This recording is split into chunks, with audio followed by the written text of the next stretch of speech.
Elevator systems. Bowen family systems theory in brief for a life of learning.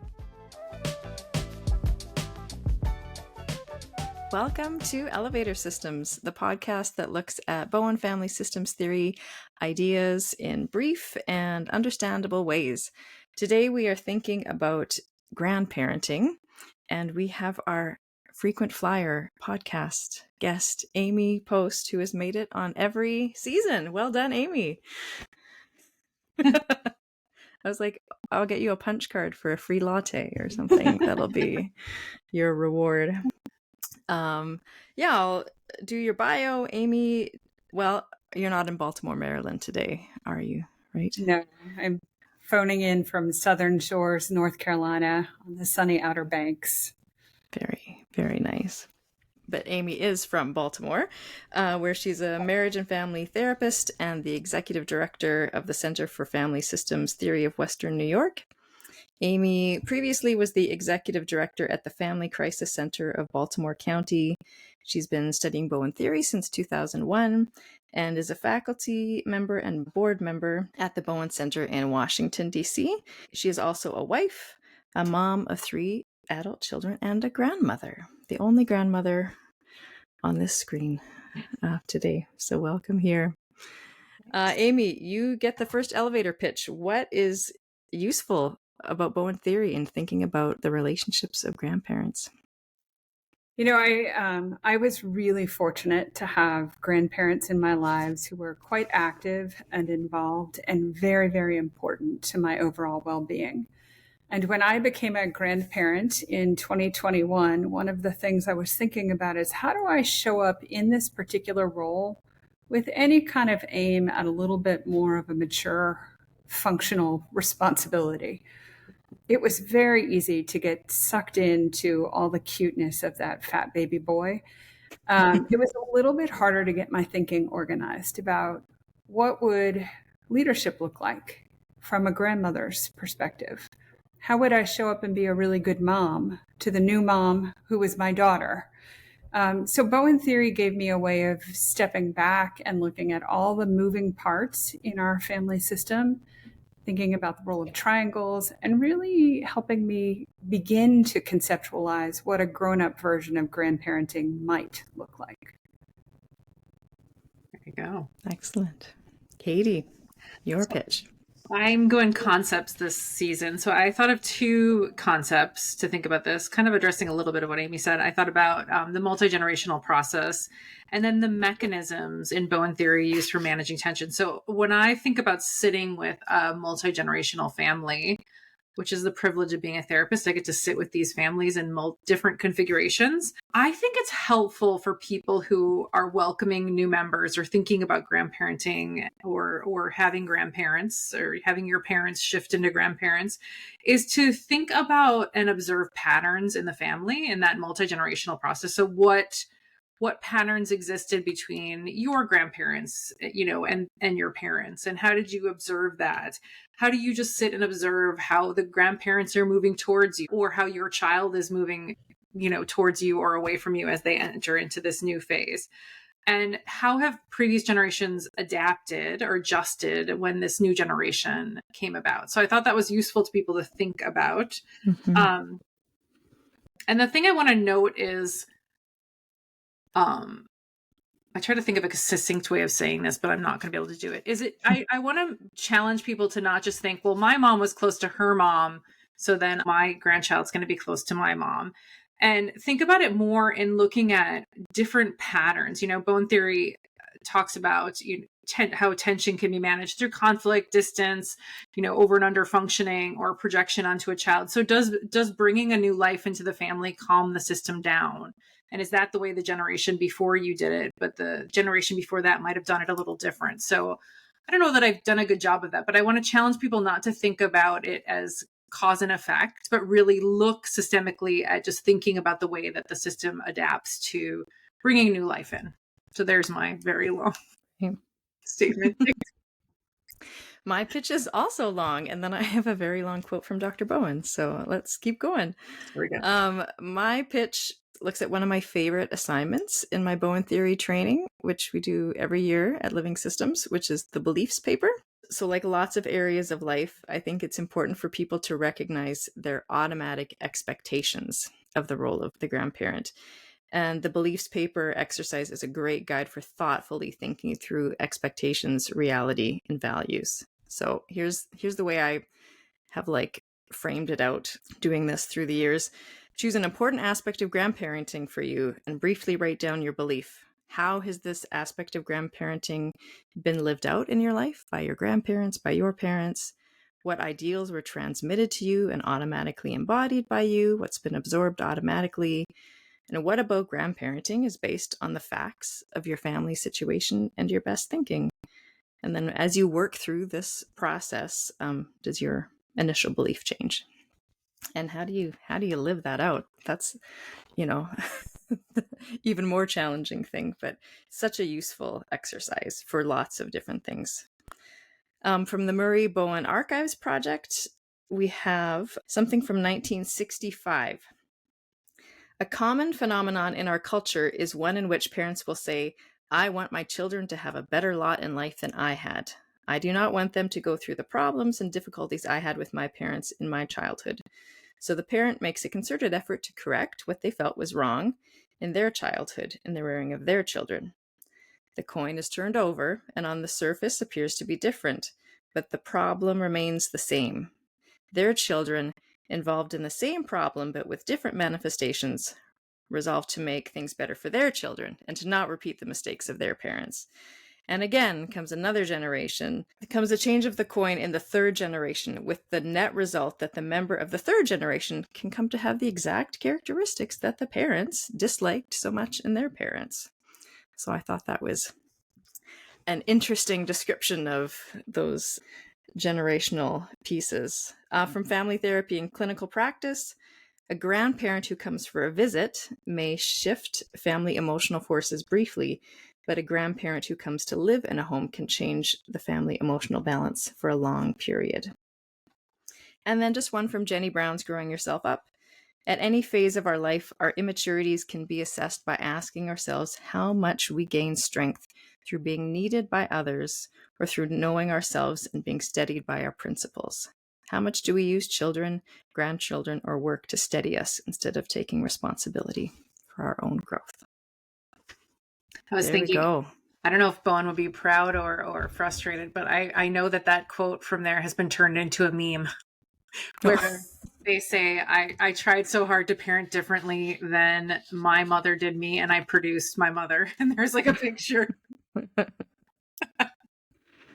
Right. Snip, snap. There you go. Yeah. What do you notice, Amie, in all of those? You know, what I was thinking about is that basic invitation of working on growing yourself up, which is to begin to observe self and other, not pretending that you are separate from the other, but really just a part of a much larger relationship system. And then thinking about, how would you participate in that relationship with any kind of intentionality rather than just automatic? It struck me, one of my favorite Bowen quotes is this idea that a good mother's in touch with the reality needs of her child. And that was a quote that I started to think about when I became a grandparent. What's the actual need here in relationship to the child's survivability? What's the actual need in terms of supporting a parent? How would I relate to that reality instead of just trying to calm myself down because it was a bit of a chaotic period of time, or to prop myself up?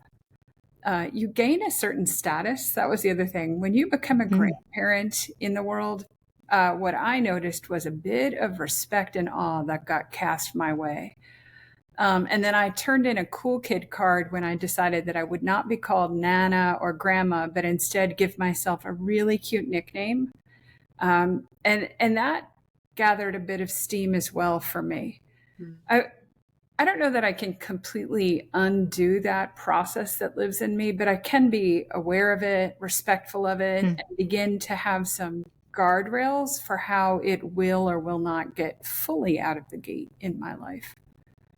I was thinking too, Dixie, like how to really just respect to, I was thinking that quote you read, the positive intention of trying to do better than the last generation. Right. It's such a different framing than thinking, gosh, I am so screwed up because they were screwed up. But flipping it and just seeing this as kind of, this was an effort to do a little better. That gives me a little bit more wiggle room in giving myself grace in my own efforts. Yeah. I was thinking, well, I was going to go off that. And I was thinking one of my examples I was bringing forth was talking about different configurations of people that I've had in work and in friends. You know, even my book club, this came up recently, this idea of how grandparents show up, because the book addressed a grandparent who sort of took off when the grandchildren to live her own life. And I was just thinking about, you know, how does each person in this system give the other space to figure out how they want to navigate this? And so not necessarily, I think even, you know, maybe doing better than the last generation, as neutrally as you can think about that, you know, maybe doing differently than the generation before, and having each role within that try and figure that out. You know, I was listening to women complain about their boomer parents who were just less interested in being present for their grandchildren in the way that their grandparents had been for them, and how they got reactive to that, you know, and I think someone said the word expectations, right? So how do we think about the expectations that each generation has for the role that the person is showing up in? And I think that's useful, even the time to take to think about, you know, the conversation at this table was, yeah, my grandparents were there for everything. So I just expected my parents would do the same. And then when the parent defined to them and said, no, I want to go play pickleball and go on travel, and I don't want to sit here and raise your children, you know, and I think, how does each have the space to think about that? Well, and Katie, what did you notice in terms of like, how does each also have the ability to move toward the other with curiosity about the thinking, rather than jamming out on the expectation and the upset when those needs aren't met? Yeah, I was seeing less curiosity, less moving towards the other with curiosity. And I think that's an important space. You know, one of the things, I don't know that people talk about this stuff. So even that is, you know, thinking with my mom about what was she thinking about how she wanted to be involved as a grandparent. You know, how was I thinking about how I wanted her involved as a grandparent? Even just having that conversation and being curious about it, I think, versus that way that I can automatically move into expectations for how this person's going to show up in my life. Yeah, I was thinking your multi-generational piece, Katie, of looking at the limits and the resources of each generation and thinking about health, work, finance, distance, death. You know, there's many factors that will be different. Even the needs of, say, someone in the parent role, but they need to work so much more, maybe, and need that childcare piece. And does it fall on to the grandparents? And what are the limits and resources of each generation?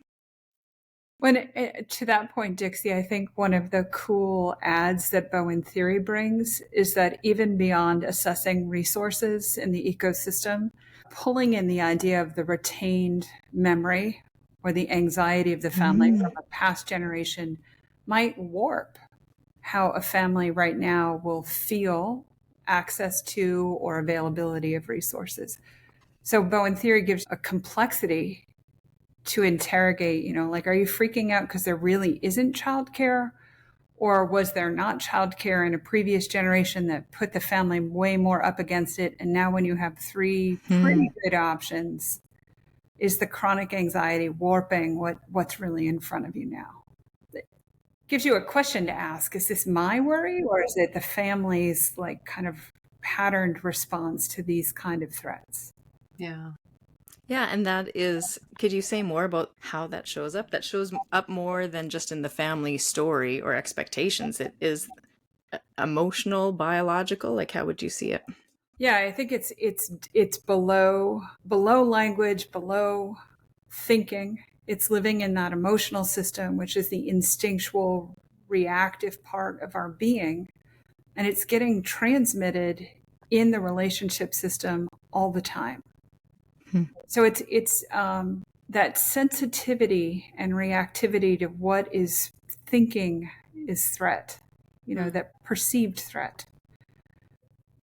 I was thinking, so what's a grandparent to do when all of this is going on? If you could just start with knowing all of this is going on, what's a good next best step to deal with it? And I think it starts with a question of like, okay, what can I do here now to manage myself in all of these triangles? Mm-hmm. With the latest one being the addition of a grandkid. I mean, Right. a grandkid in a family of 5 kicks off about 12 new triangles. Wow. Talk about an amplifier effect. Hmm. Yeah, and the data that it's available to you in thinking about how the pre-existing triangles functioned. I think that's good information that allows you to think about the new triangles that are arising.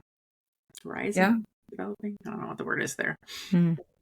Yeah, I think it's a really fun exercise. Am I putting a lot of energy at this grandkid? Is that energy I could also be putting back at the grandkid's parents / my children? Mm-hmm. Right. Am I talking to my child and my grandkid because I'm not talking or connecting with my husband or my mother?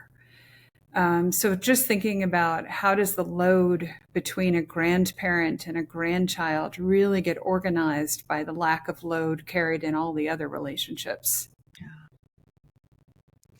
And what about the first grandchild versus the, I'm the 12th and 13th on, no, that's not true. I'm the 12th on one side. There's 13 total on the other side, but is there a difference between that first kid that suddenly makes you a grandparent versus having 5 or 10 or 15 I wish it were others that come along? easy, wouldn't it? Wouldn't that be cool? But yes, if you're the first grandchild, this is how it will be. I suspect Bowen Theory would say something like, well, I guess it would depend on the grandparents' relationship in their own rank order of grandchildren. It might depend on the relationship of the grandparent to the mother and to the father, the level of tension between the two grandparents when the grandkid comes on board. Right. What else is going on in the system? Yeah. Because I was thinking, even when Amy, you were giving your example, I wrote down the question mark around, the gender would be another factor, right? If it's your daughter having the baby and you are the grandmother, or are you the grandfather and it's your daughter having the baby, and just these different ways that, relationships can repeat. I mean, I think that's my theme of the day is watching just how similarities show up to the way the relationships functioned previous to the grandchild. Yeah. Kitty, do you have any thinking about how do you back it out of pattern based on role versus pattern based on kind of the level of anxiety in the system and the flexibility of the system? For me, I think the best tool I have for that when working in my own family or clinically is to kind of think of it as a time, like looking at different events and trying to just watch.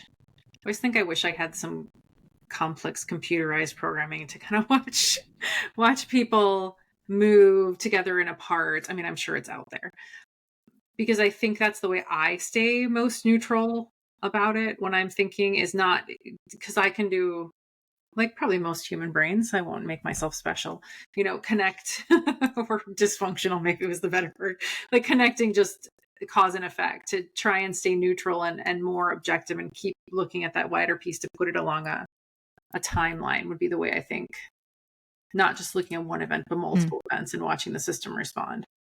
Yeah. That's my best thinking there. I was thinking about too, as you were saying that, watching this timeline. So like, does the baby's birth come after kind of a significant shift in the rest of the system, death of another generation? Yeah. Is it coming in a predictable manner? Somebody's been partnered with and they're actively seeking pregnancy, or did it show up as more of a surprise? What's the tone and tenor of the family at the time of the arrival of the child? was also thinking about like how much cutoff is there in the family? Yeah. And how does the arrival of a new baby, a grandkid, provide an opportunity to work on some connecting when there had been distance or cutoff before? I was thinking with a clinical family about that recently, how this new child in the system is really opening an opportunity for people to enter into some kind of relationship when there hasn't been as much relationship in the last few years. It just like a wedding or a death or, I think it's another event that can bring people together. The context can bring people together, and then they can decide what do they want to do with that. Right. My example was the movie Minari. I don't know if you guys have seen that one. It's very beautiful. It's a nice summer sort of setting. I like watching season appropriate movies, but it's about a Korean American family that moves to a different part of the country to start over, do better financially, and things get very, very challenging. And so they invite the wife's mother to come from Korea.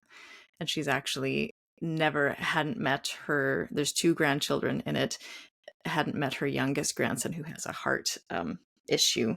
And I think he's maybe 6 or 7. And so it's just the dynamics of the family. It's a very interesting movie. But one scene, he says, "Grandma, you're not a real grandma." And she says, "What is a real grandma?" And the boy responds, "They bake cookies, they don't swear, they don't wear men's underwear." And which rhymes, I guess. I didn't realize that. But it just made me think of, there's no one size fits all. And where do those expectations come from? And when do we, how do we think through the way that we automatically kind of show up? But yeah, it's worth a watch, definitely from a family systems perspective. The quote that really keeps me going some days is the modification of self requires that the person be sure of self on all life principles that involve themselves and their families. And to have, this is where I think it's really important. It's not just to be sure of what you think, but it's to have the courage to take actions based on that thinking and to devote the primary attention to becoming the most responsible person. So it really, to me, that sums up the basic pattern of Bowen Theory, which is know kind of the part you're playing, take some responsibility for how you can regulate that part. And then as you're doing that, continue to stay in relationship or viable emotional contact with others. And I was thinking, Dixie, that movie really gives you an example of what it's like for a grandparent to be able to be clear on who they are and how they'll relate, but also creating space for a grandkid to be like, hey, you're not matching what I think you should match. Right. Yeah. And then they get to figure out what they do with that. That's right. I mean, maybe the plot twist is that the grandmother, does off with the grandkid because he disagrees with her. But that, I didn't think you were going there. Suppose that's one way to respond to challenge. For all those listening, it is not an endorsed response based on Bowen Theory. Thank you. Disclaimer. Well, I had Googled like grandparent movies and this horror movie came up and I'm like, nope, not gonna watch that one.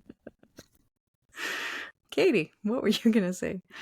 I went in a different direction because of that comment.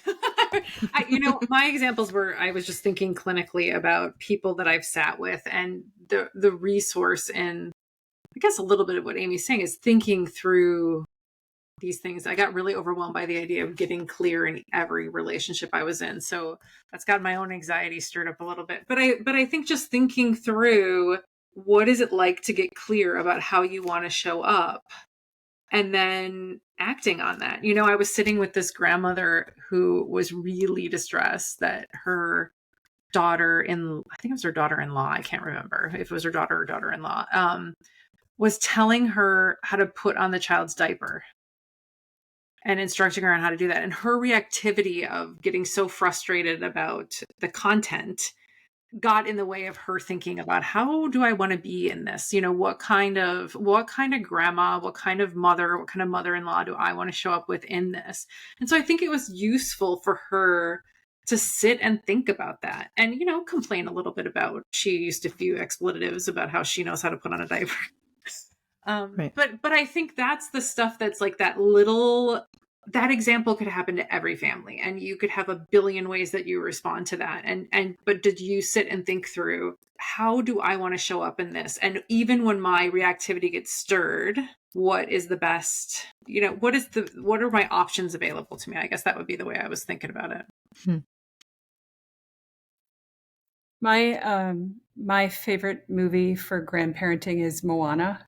And I think about the tremendous resource that grandmother was to her granddaughter, Moana. And the kind of resource that she provided was, she was an outside angle in the triangle with her father and with her mother. She provided some level of family, multi-generational, if you will, wisdom transfer, because she helped the granddaughter access the story of prior generations and then begin to think about kind of her own taking on of that family multi-generational process to make it her own.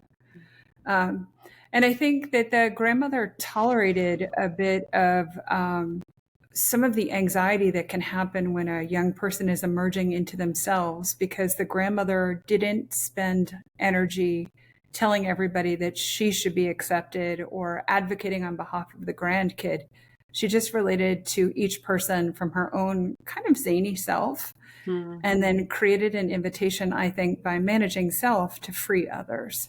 So that's one of my favorite movies. And it also, I like the idea in that movie that just because a grandparent is no longer living in the physical space, they're like all of our families, the previous generations live on within and through us in the relationship system. So I thought that movie captured that idea too. Yeah, I appreciate that. I love that movie too. The quote I took out of Roberta Gilbert's Connecting with Our Children, I think kind of hits at some of what you were saying. She says, meaningful, alive relationships between all the generations in the family become important and indispensable resource for all of us as we continue our efforts towards becoming the most effective parents and grandparents we can be. We need families of our own to turn when the difficulties of life emerge. The grandparents need the connection with the young to stay alive and oriented to the future, as well as the past and present. And I thought that was just like said pretty succinctly at the resources that all these interlocking triangles can provide this family system. Yeah, I was just telling someone the other day about, over the loss of their parent, what are the values? I mean, we pass on the recipe cards or some of those things between the generations, but what are the values that that your parent had that you want to be sure your kids remember, and how do you have those conversations so that it can more consciously stay within the generations? I have a question. What about the traditional idea of you're at grandma's house, so you get candy or you get to stay up late, that grandparents are looser than the parents? What's that about? Roberta Gilbert noted that you have what the saying, I think the saying was that, I don't know if it was hers, that grandparenting is great because you have all of the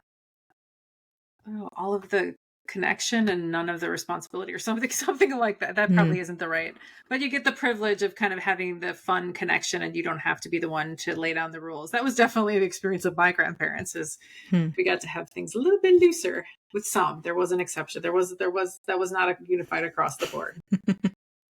I've thought a little bit about that for myself, which is when I go into all fun all the time mode, I think that has a little less to do with meeting the kiddos' needs and more to do with me wanting to be his favorite person in the whole world. And when I put it into like just thinking about it through triangles, this kid does not need to be on an inside position with me. I don't know that it's very sustainable in the ebb and flow of our time and connection. And I don't know that it's going to be so useful. So I've tried to slow my own roll on being the fancy treat fairy and more just kind of calm and consistent in how I relate to, is this a real need or is this I still spoil the little guy, don't get me wrong, but I'm trying to modify my spoiling impulse by thinking about, is this about getting on the inside position of the triangle? And can I just stay on the outside? Let him have the BFF role with his mom, with his friends, with his teacher. And I'm just going to hang out over here calmly, if I can, Right. without a popsicle dangled to pull him close. Mm-hmm. And I imagine the energy that goes into managing self in that. I wasn't thinking of you specifically, but like, you know, that sensitivity that exists in parents and grandparents about wanting to kind of be the favorite, and how to have some thinking about how that intensity can really calm you down, but maybe do a child in, like to move towards them in that way. Yeah, I wonder how to back out of the doing a kid in language, because I don't know, that just feels like awfully powerful. And for sure, the way families can organize and anxiety can land more intensely on one versus others, that could probably create some challenges, but I don't know that it does people in, right? And it's not, it's maintained, like the kid is also seeking it. It's not just the parent or grandparent doing it to the kid. The kid is participating actively in it, as is their parent. Yeah. You know, it's adaptive for a parent to want to smush a kid and a grandparent together to be on the inside. Yep. Thank goodness I get a break. Yeah. Yeah. Just on a family vacation, I witnessed that many a time. I mean, that was the question I wrote down around this idea, is the variation and context in when people move towards or away, what's happening in the rest of the system or the nuclear family when one gets focused on another generation, and how to see it more neutrally, you know, that it can be a real resource to, you know, I could say that as just having gone on a family vacation to say, Grandma, step in. I'm going to go take a walk on the beach, right? Like that was a huge resource to me to be able to manage myself in a better way.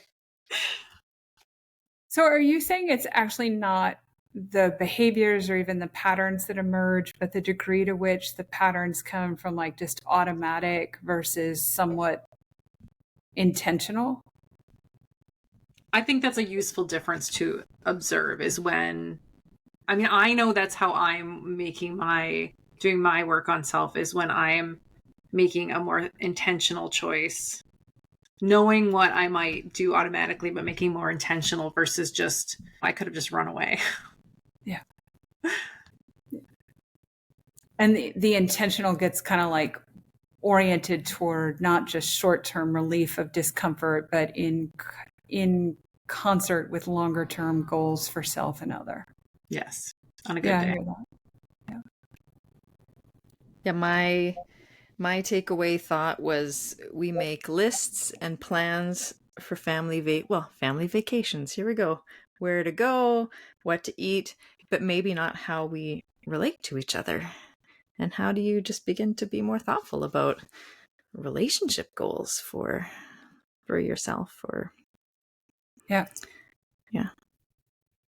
And the thing you just said there, Dixie, is like, how do you get thoughtful about goals for self in relationship to other? Shifting it from goals about the relationship, here's how my grandkid relationship is going to go, to goals about how do you want to show up as a grandparent? So goals for self versus goals at other.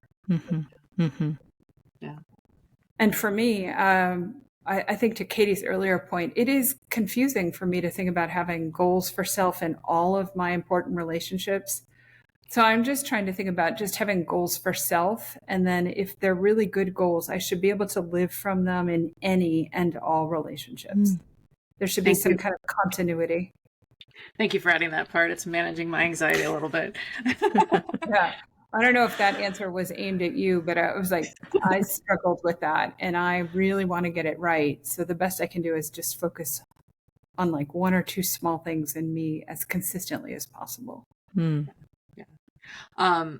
My takeaway, I think I've used before in other episodes because I think it's useful, is I think I watch when this next generation comes up is just another opportunity to just observe the way the system functions, you know, and what what might be, I wrote on the word leftover. I don't know that that's the right word, but like, what have I not thought about in relationships with my parent or with my spouse that might, now show up in this grandchild, grandparent, parent, grandparent, parent, child relationship. So just as another way to just understand the way I function in the system, another lens. Good. Well, thanks for being here again today, Amie. It was my pleasure. Yeah, and I should highlight that Amie will be in Vancouver at Living Systems Conference, but it is a hybrid conference, so people can join in online October 17th and 18th, and the conference title is Aging, Individual Challenge, or Family Opportunity. So yeah, Amie or Katie, do you have anything you want to share about that? Yeah, I think it's going to be a really interesting conversation. The world today, we're really focused on wellness, and we often talk about how does one kind of pursue wellness in their own self. And I think Bowen Theory provides an invitation to think about aging as a family affair and thinking about how differentiation can contribute to the overall development of each family member as different family members go through different stages of life. So I'm looking forward to unpacking that a bit with folks. Yeah. And I guess the plug I would add is I think this episode comes out right before that conference. So if you haven't already, we'd love to have you join us in person, because I think, or online, but I think in person, the advantage for me is that there's lots of time to expand upon these conversations and talk amongst ourselves about how this thinking is being stirred in us as we're thinking about aging differently in the way that Amie just explained. So I hope that I will see you in October. Yeah, it's not too late to register. I'm putting the link in the show notes so everyone can take a look at that. So, as always, I hope today's episode has people curious and thinking as you go out into your relationships. This podcast is produced by Living Systems, a nonprofit organization in Vancouver offering counseling and training programs in Bowen family systems theory across Canada.